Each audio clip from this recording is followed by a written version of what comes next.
Finally marigold plant को एक नए पॉट में शिफ्ट कर दिया। हेलो एवरीवन, कैसे हैं आप लोग? आज आपको दिखाने वाला हूँ। आज का वीडियो जो है वो थोड़ा स्पेशल है, क्योंकि आज हम लोग एक ऐसे प्लांट के बारे में बात करेंगे जिसे हमने सीड से ग्रो किया है। जी हाँ, ये है मैरीगोल्ड, जिसे हिंदी में गेंदा भी बोलते हैं। इसे मैंने सीड से ग्रो किया है। जब मैंने इसको लगाया था तब एक ये छोटा सा सीड था, और ऑनेस्टली उस टाइम मुझे आइडिया नहीं था कि ये इतना हेल्दी और स्ट्रॉन्ग प्लांट बन जाएगा। आज इसकी हाइट और ब्रांचेस और लीव्स का कलर सब कुछ अच्छा दिख रहा है। लेकिन अब एक नया इशू आ गया है। ये मैरीगोल्ड का जो प्लांट था, ये रोज़ प्लांट के साथ सेम पॉट में लगा हुआ था, और दोनों प्लांट सब काफ़ी बड़े हो चुके हैं। जो रोज़ का प्लांट है उसमें काफ़ी सारे फ्लावरिंग बड्स भी आ रहे हैं।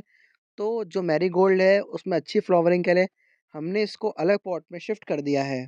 फ्यूचर में इसमें हैवी फ्लावरिंग हो। इसके साथ रोज़ में ये प्रॉब्लम थी दोस्तों, जब 2 प्लांट्स एक साथ लगे होते हैं, तब उसमें जो होती है न्यूट्रिएंट्स के लिए काफ़ी कॉम्पिटिशन हो जाता है। जो रूट्स होती हैं दोनों की काफ़ी तेज़ी से एक्सपैंड कर रही होती हैं, और दोनों में रूट न्यूट्रिएंट्स के लिए कॉम्पिटिशन करती है, क्योंकि न्यूट्रिएंट्स पॉट में लिमिटेड होते हैं। अगर ये ज़मीन में लगे होते तब इतनी प्रॉब्लम नहीं थी, बट क्योंकि ये पॉट में लगे हैं तो न्यूट्रिएंट्स के लिए काफ़ी कॉम्पिटिशन हो जाता है। दूसरी प्रॉब्लम ये होती है दोस्तों, वाटर की कॉम्पिटिशन। एक प्लांट ज़्यादा पानी खींच लेता है, जो दूसरा प्लांट होता है वो थोड़ा स्ट्रेस रह जाता है। तीसरी सबसे बड़ी प्रॉब्लम्स ये होती है दोस्तों, कि जो दोनों की रूट्स होती हैं वो दोनों आपस में मिक्स होने लग जाती है। जैसे कि इन दोनों की तो नहीं हुई, बट काफ़ी सारे प्लांट्स में ऐसा हो सकता है। इस वजह से प्लांट की ग्रोथ स्लो हो जाती है, और फ्लावरिंग पर डायरेक्टली इफेक्ट पड़ेगा। इसलिए दोनों प्लांट्स को अलग करना बहुत ही ज़रूरी है दोस्तों। मैंने जो नया पॉट यूज़ किया है ये थोड़ा बड़ा नहीं है, बट ये प्लांट को एक अलग से पॉट लेने का सबसे बेस्ट तरीका है। मैं मैरीगोल्ड को एकदम से बड़े पॉट में शिफ्ट नहीं कर रहा हूँ। मैं हमेशा एक सिंपल रूल फॉलो करता हूँ, सिर्फ 4 इंचेस बड़ा पॉट। अगर पहले 8 इंचेस का पॉट था तो उसके बाद 12, फिर उसके बाद 16। इससे क्या होता है, प्लांट को धीरे धीरे स्पेस मिलता है, रूट्स नेचुरली स्प्रेड होती है, और ट्रांसप्लांट शॉक कम लगता है। बहुत बड़ा पॉट एकदम से लेने से पानी ज़्यादा होल्ड हो जाता है, और रूट्स सड़ने लगती हैं, क्योंकि रूट्स इतना पानी एब्जॉर्ब नहीं कर पाती। इसीलिए जो ग्रेजुअल शिफ्टिंग होती है, वो हमेशा प्लांट के लिए सेफ़ मानी जाती है, और एक्सपर्ट गार्डनर्स जो होते हैं दोस्तों, वो हमेशा यही यूज़ करते हैं, और आपको भी यही यूज़ करना है मेथड। अगर आपने अभी तक चैनल को सब्सक्राइब नहीं किया है, तो सब्सक्राइब कीजिए। ऐसी ही इंटरेस्टिंग गार्डनिंग वीडियोज़ देखने के लिए हम रोज़ अच्छे-अच्छे वीडियोज़ लाते रहते हैं। हमने इसमें सॉइल मिक्स क्या यूज़ करा? देखिए, मैरीगोल्ड की ऐसी कोई डिमांड्स नहीं होती है, बट इसका जो प्लांट होता है अगर उसे न्यूट्रिशियस मिट्टी मिले, तो उसमें इतने फ्लावर्स आते हैं, इतने फ्लावर्स आते हैं कि पूरा गार्डन खुशबू से महक जाता है।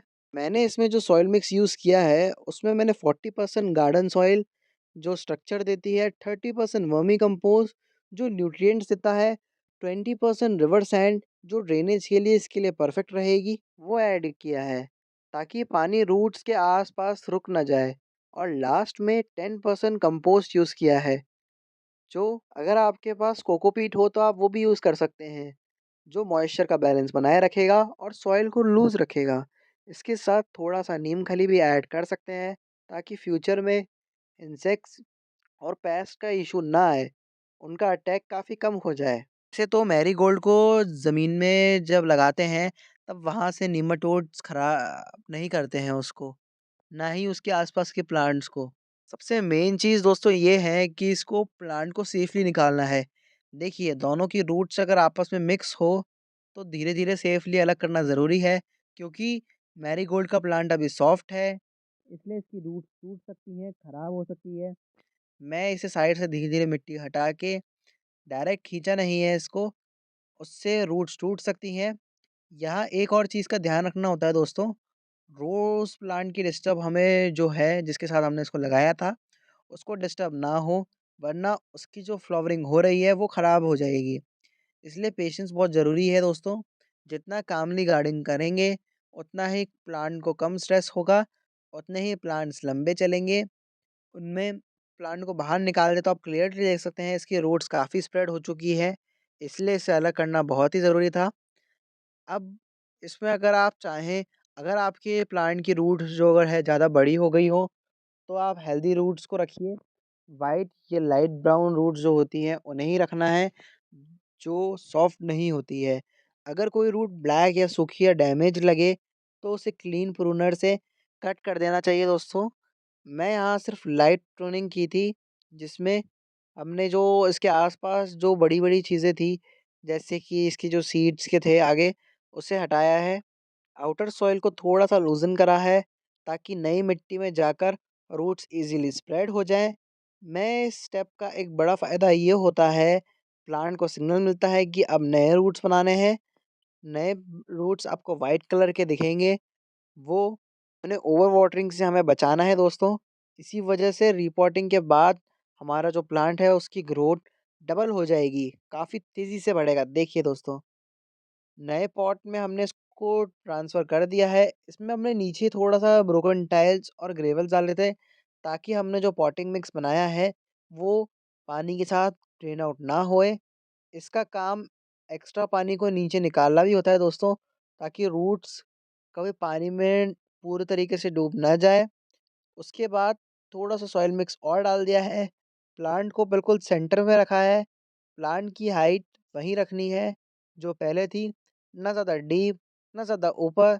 साइड से सॉइल भरते रहनी है इसमें, और हल्का-सा हाथ से प्रेस करना है, ताकि एयर पॉकेट्स ना बने। बस इतना ही प्रेशर काफ़ी होता है। ज़्यादा ज़ोर लगाने से रूट्स भी डैमेज हो सकती हैं, और प्लांट की स्टेबिलिटी पे भी इफ़ेक्ट पड़ सकता है दोस्तों। अब बात करेंगे कि वाटरिंग कैसी रखनी है। देखिए, सबसे बड़ी गलती ये होती है इसमें डीप वाटरिंग नहीं करना। यहाँ हमने इसको एक बार सिर्फ डीप वाटरिंग करी है, जिसमें इसमें नीचे से तक पानी निकलने लग जाता है, तब तक ही पानी डालना है। जब प्लांट सेटल हो जाए, सॉइल सेटल हो जाए, तब पानी देना बंद करना है। प्लांट को तेज़ धूप से बचाना है, क्योंकि प्लांट अभी छोटा भी है, और ट्रांसफ़र शॉक ना आए प्लांट को एकदम। इस टाइम पे प्लांट एडजस्ट कर रहा होता है, रूट्स नई मिट्टी को एक्सप्लोर कर रही होती हैं। अगर इस स्टेज पर स्ट्रेस बढ़ा दिया, तो फ्लावरिंग पूरी तरीके से ख़राब हो जाएगी। इसलिए थोड़ा पेशेंस रखना है, और प्लांट को थोड़ा टाइम देना है। फ्यूचर में जो फ्लावरिंग होगी, इसमें आपको नई लीव्स, नई शूट्स, नई जो ग्रोथ है वो देखने को मिलेगी। कुछ ही टाइम में जब तेज़ धूप पड़ेगी, तब आपको इसमें न्यू फ्लावर बड्स देखने को मिलेगी। आपको समझ लेना है कि प्लांट सेटल हो चुका है। 10 से 15 दिन बाद इसमें हम मस्टर्ड केक लिक्विड फर्टिलाइज़र भी ज़रूर से डालेंगे, या सिंपल वर्मी कंपोस्ट ऊपर की टॉप लेयर पे डाल सकते हैं दोस्तों। मैरीगोल्ड वैसे तो हैवी फीडिंग नहीं मांगता है, लेकिन अगर आपके पास अवेलेबल हो तो आप रेगुलर फीडिंग देंगे, तो फ्लावरिंग इतनी इम्प्रूव होगी, इतने सारे फ्लावर्स आएँगे कि आप गिनते-गिनते थक जाएँगे। साथ ही रेगुलर डेड हैंडलिंग से बहुत सारे जो सूखे फूल होते हैं, उसे हटा देना चाहिए।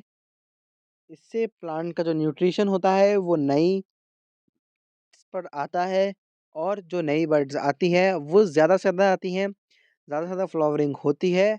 इसमें हमें प्रूनिंग और ऊपर से जो इसकी होती है पिंचिंग भी करनी है, ताकि प्लांट काफ़ी घना हो, ज़्यादा से ज़्यादा शूट्स निकले, ज़्यादा से ज़्यादा फ्लावरिंग बड्स निकले।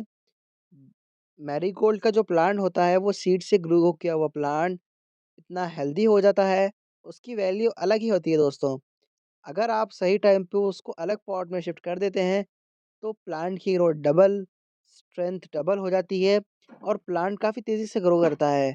अब ये मैरीगोल्ड बिना किसी कॉम्पिटिशन के अपने नए पॉट में ईज़िली ग्रो करेगा, और हेवी फ्लावरिंग देगा। गार्डन में सबसे इम्पोर्टेंट चीज़ ये होती है पेशेंस, ऑब्जर्वेशन और सही डिसीज़न। अगर आपको वीडियो आज की पसंद आए, तो शेयर ज़रूर करना, कमेंट ज़रूर करना, और गार्डनिंग की जर्नी में हमारे साथ जुड़े रहिए।